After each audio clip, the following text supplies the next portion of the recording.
Hi, today we're going to talk about the theory of colony counting. It is important to know the concentration of bacteria in a stock solution for many different types of experiments, including plasmid transformation and plaque assays.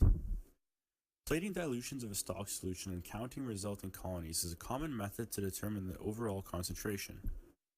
Dilutions are used because stock solutions are often too dense to plate directly, and thus dilutions are needed to accurately estimate the concentration of a sample. When plating a sample to determine the concentration, individual colonies are assumed to arise from individual bacteria. Serial dilutions are often used in microbiology, and they employ the use of a consistent dilution factor across multiple dilutions. For example, if our stock solution is diluted 10 times, then our 1/10th dilution is diluted another 10 times to create a 1 in 100 dilution, and so on.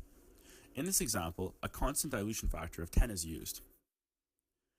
In general, each dilution is usually plated in duplicate or triplicate. Plated colonies follow a Poisson distribution in which the error of the mean is equal to the square root of the average number of colonies. So for example, if we plate a dilution that results in 100 colonies, we have a 10% error in the estimate of the mean. It is generally accepted that plates which have 30 to 300 colonies can be included in colony counts. To run you through an example of estimating the concentration of a stock solution, we have set up the following scenario. We have plated two dilutions, a 1 in 100 dilution and a 1 in 1,000 dilution, in duplicate. We have counted 250 and 282 colonies in the 1 in 100 dilution, and 32 and 38 colonies in a 1 in 1,000 dilution. To estimate the stock concentration, we have to first average the duplicates. This gives us an average of 266 colonies in the 1 in 100 dilution and 35 colonies in the 1 in 1,000 dilution. We then divide our average numbers by the dilution factors, giving us a count of 26,600 colonies and 35,000 colonies for the 1 in 100 dilution and the 1 in 1,000 dilution, respectively. These numbers are then averaged to give us a value of 30,800 colonies. In this example, if we had plated 1 ml of diluted sample, our stock concentration will be reported at 30,800 colony forming units, or CFU, per ml.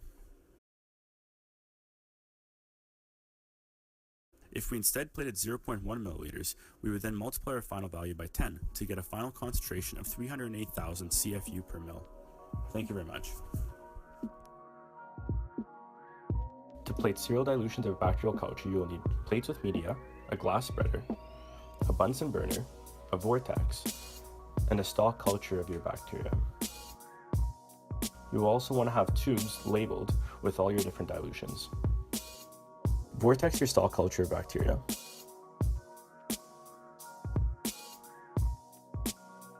Next, you want to flame the tip of your tube.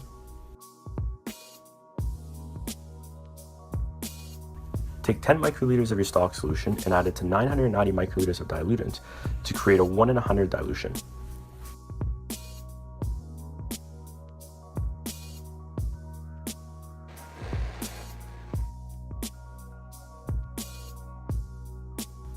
Once you've made your 10th to -2 dilution, you want to vortex your sample, and you want to add 10 microliters of this to your 10th to -4 tube to create a 1 in 10,000 dilution. Following this, take 100 microliters from your 10th to -4 tube and add it to 900 microliters in your 10th to -5 tube. Repeat this process until you've made all of your desired dilutions.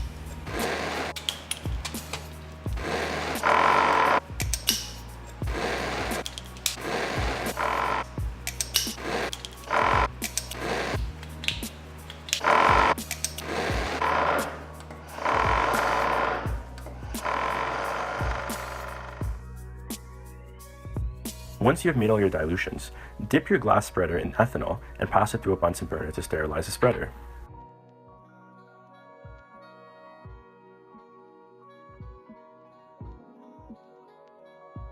Next, take 100 microliters from each of your dilution tubes and add it to your plate.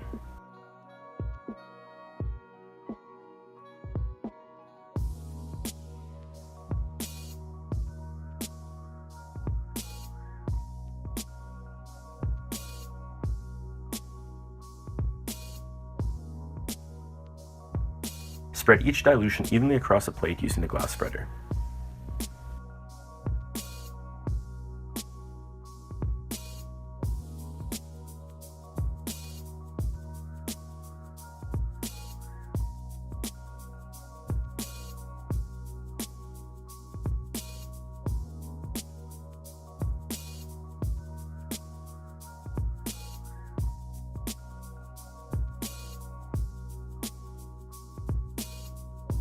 Incubate your plates and count the following day.